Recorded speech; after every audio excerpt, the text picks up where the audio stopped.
नमस्कार साथियों, स्वागत है एक बार फिर से आप सभी विद्यार्थियों का हमारे YouTube चैनल पर। तो आज हम कक्षा 10 गणित से एक बहुत ही बेहतरीन प्रश्नों के साथ हाजिर है। तो जितने भी विद्यार्थी अभी भी हमारे YouTube चैनल को सब्सक्राइब नहीं किए हैं, उनसे एक रिक्वेस्ट है कि हमारे YouTube चैनल को सब्सक्राइब कर लें, बेल आइकन दबा दें ताकि हमारे आगे आने वाली हर एक वीडियो की नोटिफिकेशन आप सभी विद्यार्थियों को समय समय पर मिलती रहे। तो बिना हम लोग समय गवाए इस प्रश्न को यहाँ पे हल करते हैं। तो दिया गया है प्रश्न हमारा, सिद्ध करो कि कर्णी 3 एक अपरिमेय संख्या है। कर्णी 3 को हमें क्या करना है? अपरिमेय संख्या सिद्ध करना है। तो इसके लिए सबसे पहले हम क्या लिखेंगे? हल। और हल में क्या करेंगे कि बिल्कुल अपरिमेय के विपरीत हम मानेंगे कि माना कर्णी 3 एक परिमेय संख्या है। परिमेय संख्या है, ठीक है। अब जो है कि हम लोग ये जानते हैं कि किसी भी परिमेय संख्या को अंश अपान हर के रूप में लिखा जा सकता है। तो हम यहाँ पे P अपान Q को अंश, P को अंश और Q को हर मान लेते हैं और P upon Q is equal to लिख देते हैं कर्णी 3। अब जहां पे हम लोग क्या लिखेंगे? जहां पे P और Q सअभाज्य है, सअभाज्य संख्या है, सअभाज्य संख्या है ना। सअभाज्य का मतलब इन दोनों में कोई भी उभयनिष्ठ जो है कि संख्या नहीं है, ठीक है। और जहां पे ये भी हो सकता है कि Q नॉट इजिकल टू 0। जब अंश अपान हर के रूप में किसी भी संख्या को लिखते हैं तो Q का मान 0 के बराबर नहीं होना चाहिए, ठीक है।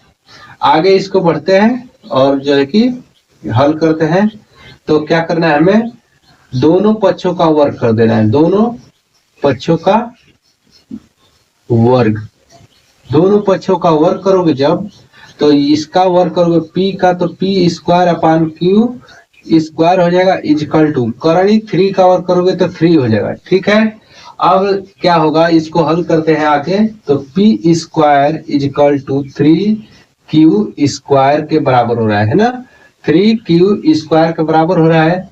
तो P स्क्वायर का जो मान आ रहा है, P स्क्वायर का मान क्या आ रहा है? 3Q square. P स्क्वायर का मान 3 का गुणज है, गुणज है। अतः P का मान भी 3 का गुणज होगा। 3 का मान भी क्या होगा?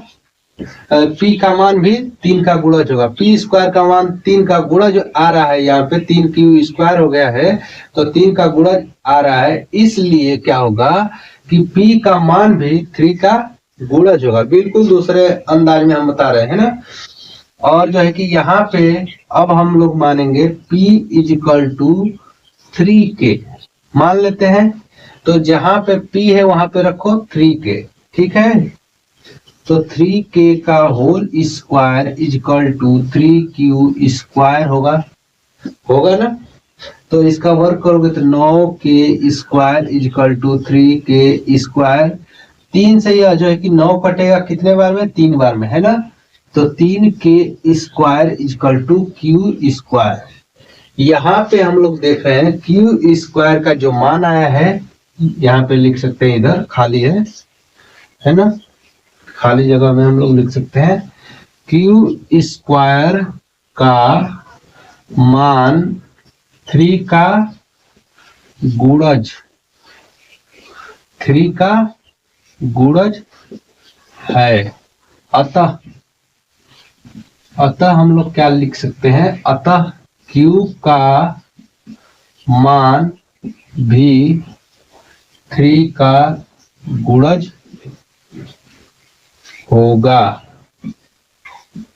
इसलिए जब P और Q का मान दोनों 3 का गुणज आ गया, P और Q दोनों का मान 3 का गुणज है तो ये दोनों सअभाज्य नहीं है, सअभाज्य नहीं है।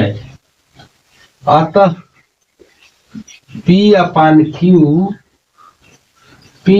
Q इजकल टू करणी 2 परिमेय संख्या नहीं है, परिमेय संख्या नहीं है। परिमेय संख्या नहीं है, इसलिए क्या हो सकती है कि अपरिमेय संख्या हो सकती है ना। इसलिए यहां लिखना है, इसलिए करणी 2 एक अपरिमेय संख्या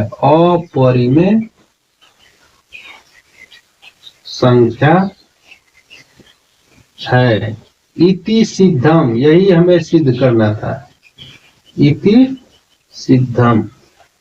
ठीक है, तो इस तरीके से हम लोगों ने आसानी से करणी 3 को जो है कि एक अपरिमेय संख्या सिद्ध कर लिया है। तो जितने भी विद्यार्थी हमारे इस वीडियो को देख रहे हैं वे अपने दोस्तों तक जरूर इस वीडियो को शेयर कर दें, ताकि वे विद्यार्थी भी आसानी से किसी भी जो है कि अपरिमेय संख्या को सिद्ध करना सीख सके।